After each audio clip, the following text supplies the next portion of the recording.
beloved Boss Mike Severa.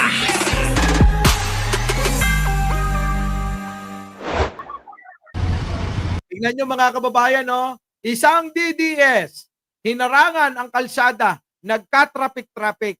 Oo, eto na. Hindi ako pasakayin na, hindi magkakagalan tayo. O, kita mo mga kababayan ko, yan ang napapala ng nahahanginan ng utak. Yan ang napapala sa kakapanood ng mga fake news. Kita nyo, nasiraan ng ulo. Yan ang problema mga kababayan. Piruin nyo harangan yung kalsada. O, pakinggan nyo yung sinasabi niya. Kung ano yung sinasabi ng mga DDS, yun din ang lumalabas sa bunganga niya. O.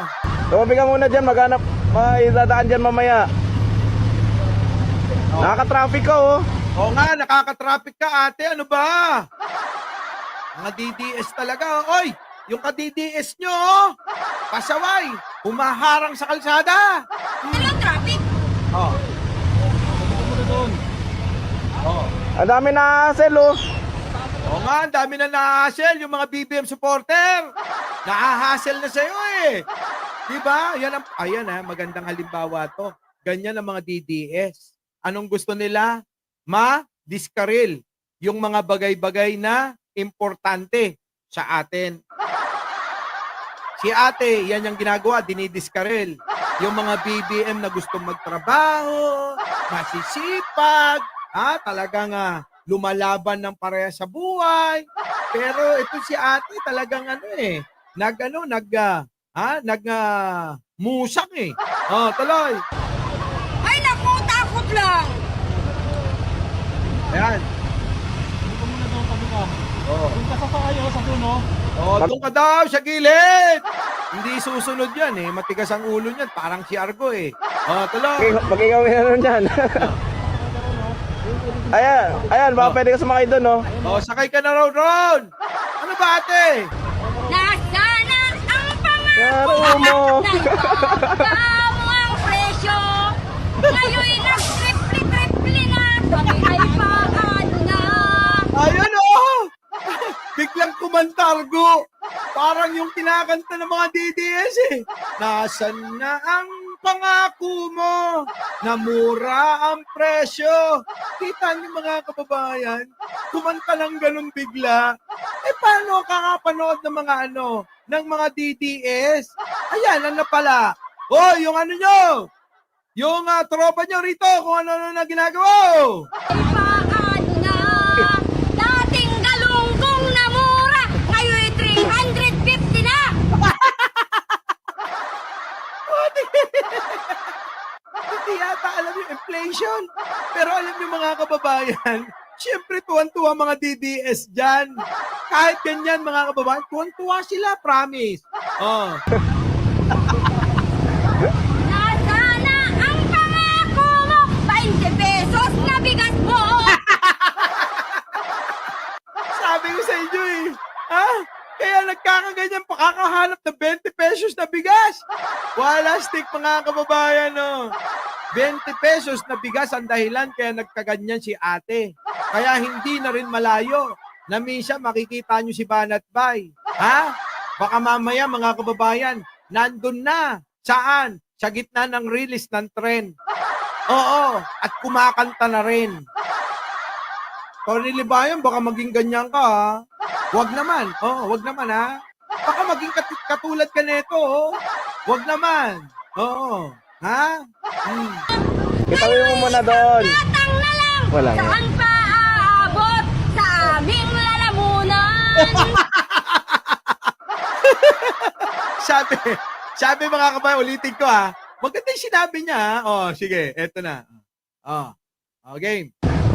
Nasana ang pangako mo. 20 pesos na bigas mo. Itawin mo muna doon. Tatang na lang. Wala nga. Saan pa aabot sa aming lalamunan?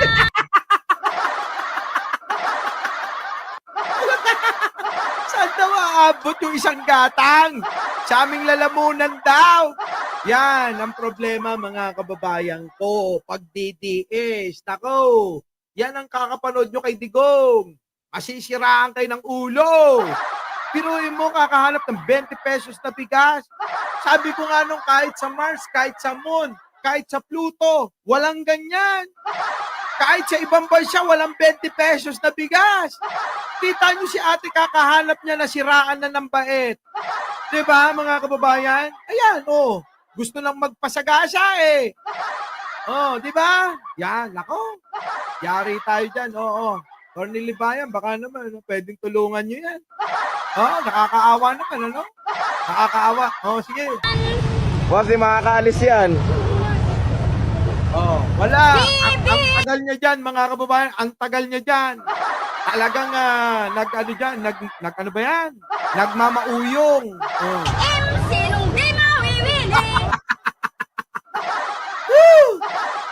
Sa pangako mo, murang-murang Bahala ka dyan. Si kuya nagsawa na rin. Bahala ka dyan! Sabi, grabe si ate, no?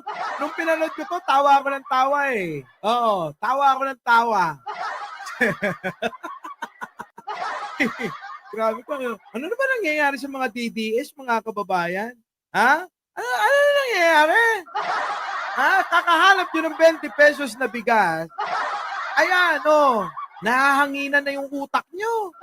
Tigil-tigil nyo na pakikinig kay kay Maharlika, kay Banat Bay, kay Sara, kay Digong.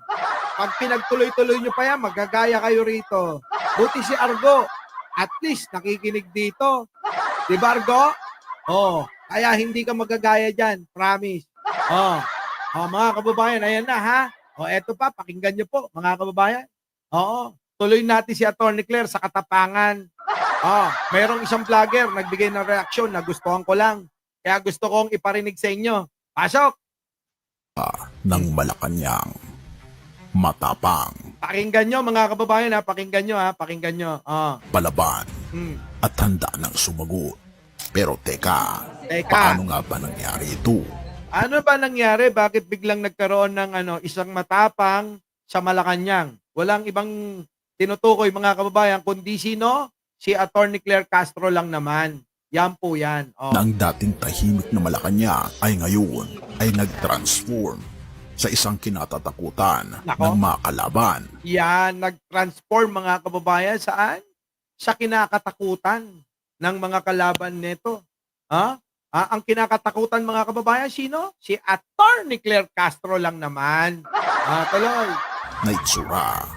At sino ang bagong mukhang ito na Nako. talaga namang handang makipagtigmaan sa mga kalaban ng Nako. gobyerno? Nako, Okay, so what are the marching orders of pero nyo, handang makipagdigmaan sa mga kalaban daw. President Marcos Jr.? First is to answer issues, of course, concerning national issues. Correct. And of course, and also to give to the people the information, the necessary information, the help, the programs, the projects of the government that will help the people. And that's Correct. it. Kung akala mo kilala mo na ang lahat ng bigating pangalan sa politika, mali ka. Isang matapang at palaban na mukha ang kakarap sa pinakamalaking pangalan sa bansa. Correct, mga kababayan. Kita nyo, mga kababayan. Si Atty. Claire Castro lang naman. Wala na hong iba.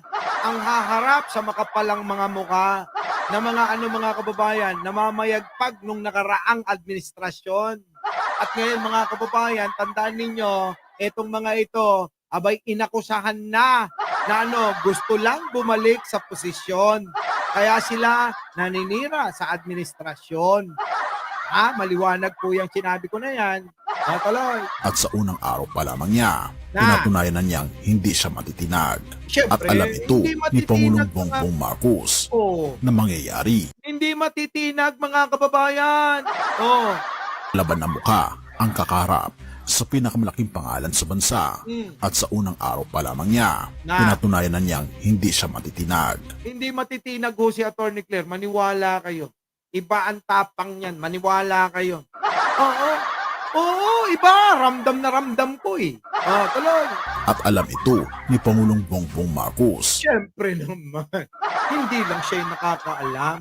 At hindi lang siya unang nakaalam niyan. Tuloy.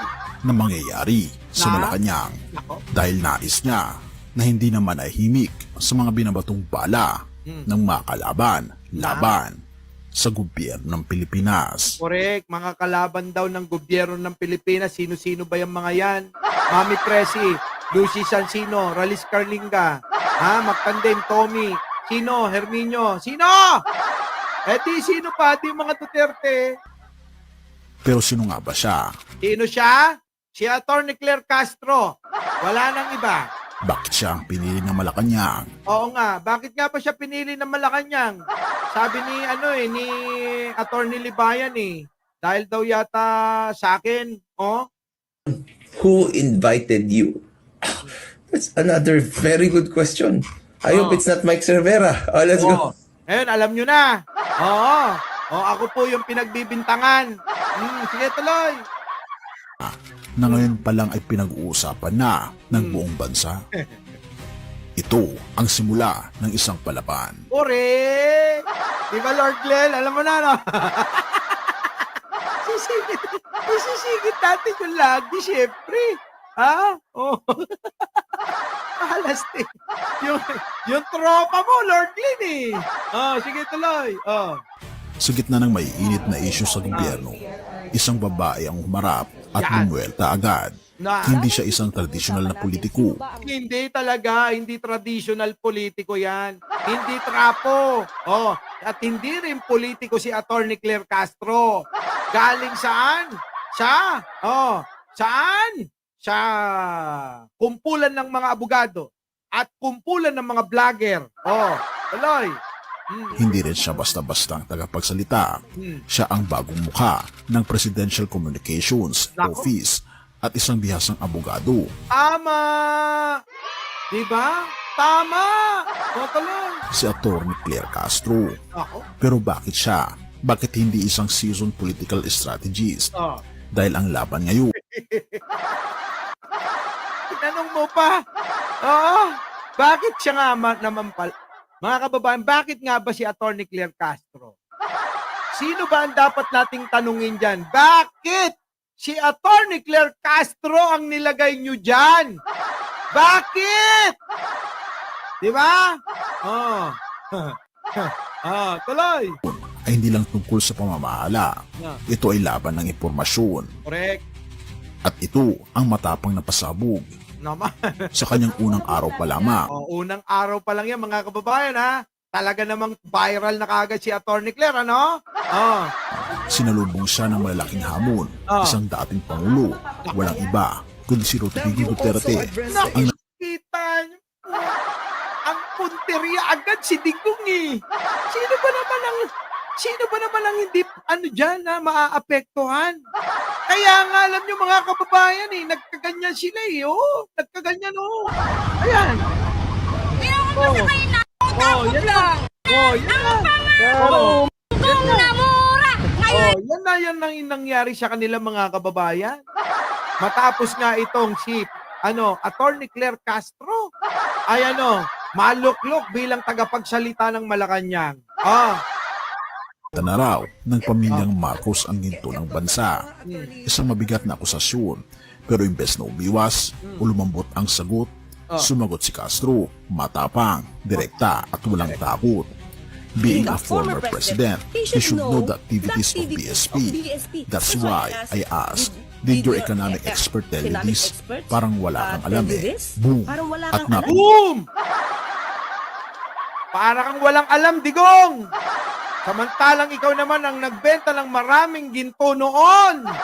Diba? Iyakan mga DDS, mga kababayan. Pakatindi pa ng kanyang banat kay Baste. Atin itong pakinggan. Pati si Baste, binanatan. Tapos mamaya, si Sara naman. Sino kaya isusunod? Pero kasi biniling ko. Spokes, wag ka nang bumanat ng mga vlogger. Hindi na yan yung level mo. Ang level mo ngayon, yung mga mala Duterte, mala Sara, mala Baste. Yang pamilya na yan ang banatan mo. Pakinggan mo ko. Huwag kang makikinig sa mga amuyong tulad nino. ni Banat Bay, ni Libayan, at kung sino-sino pa riyan. Buti na lang, nakinig yan. Ha? Di ba? O, tuloy! Davao City pinag-uusapan natin, sino ba ang mayor ng Davao City? Yan, oh. Hindi ba yung anak niya? Si Mayor Baste Duterte. Correct. So ang ibig ba sabihin na napaka-inefficient ng anak niya? Oo, hindi. Wala talaga. Wala kang aasahan doon. Oh, tingnan. Binanata si Baste. O, tuloy. Again, ulitin natin, nasaan? Grabe yung mga salita. Again! Nasaan? Sige nga! Nasaan ka, Baste? Kasama mo ba dyan si Ellen Adarna? Baste! Lumabas kayong dalawa! Grabe, no? Malupit! Oh, si Baste, hinahanap niya mga kababayan eh. Ewan ko ba't hinahanap niya si Baste? Oo, attorney, bakit mo ba hinahanap si Baste? Napin ko nga kung nandito yon. Nandito pa ba yon? Baste! Oo, nandiyan ka pa ba? Baste! Pakita ka, Baste! Asaan ka na? Si Baste, nasaan? Boss Mike, hanapin mo si Baste. Mukhang nagtatago eh. Eh, baka kasama ni Ellen Adarna nga. Oo, eh kasi nung nakaraan, magkasama sila, nakita ko eh. Nakita ko saan mo nakita? Sa isang video pa na may nag-send. Oo, kasama niya eh. Oo, ewan ko kung nasan na yun. Siguro napanood nyo na yun, ano? Magkasama sila ni Baste at saka ni Ellen Adarna. Diba? Nasaan na? Dito yata yung boss. Oo. Hanapin ko lang saglit. Kung nandito pa, ha? O, eh, kasi mga kababayan, matagal-tagal na yun eh. Oo, matagal na yun. Ang tagal na nung, sayang, di natin na i-save.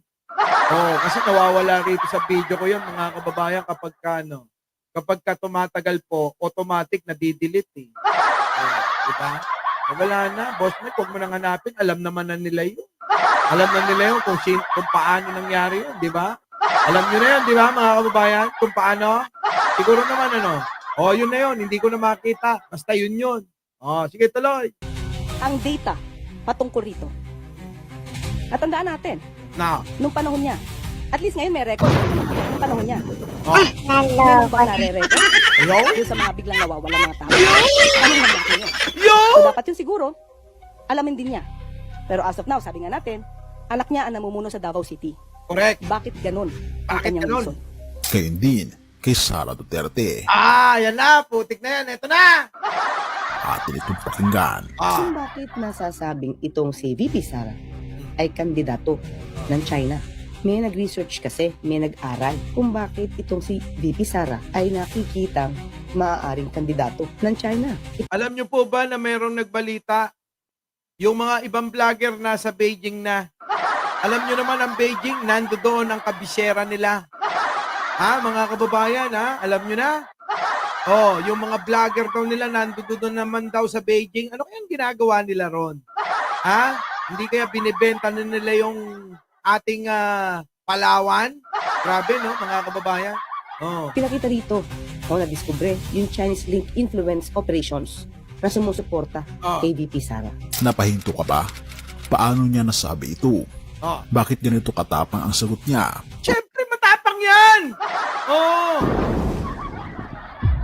Sino nga ba si Claire Castro? Sino Yusek naman? Sino nga ba si Claire Castro? Sino si attorney Claire Castro? Undersecretary at spokesperson ng Malacanang. Bago pa siya italaga sa Malacanang, matagal nang lumalaban si Castro. Isa siyang abogada, legal advisor, media personality, at YouTube content creator. Yes. Pero hindi lang siya basta-basta abogada. Isa siyang trial lawyer at naging presidente pa ng Integrated Bar of the Philippines para sa Caloocan. Grabe, mga kababayan, malupit, kita nyo yung record, At navotas. Pero ang mas matindi, matagal na siyang nasa media. Naging radio commentator siya mula pa noong 2000. Mula pa nung 2000, radio commentator na yan.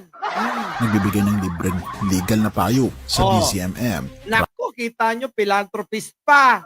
Siya pa kayo, mga kababayan. Oh. Radyo Patrol sa East at DZXL News. Kilala siya sa kanyang matalinong pagpapaliwanag at prangkang opinyon. Correct, mga kababayan, prangka talaga yan. Kaya kung meron man ang nakapuntiri at nakadiscover dyan, Libayan, wag mo na akong idamay dyan.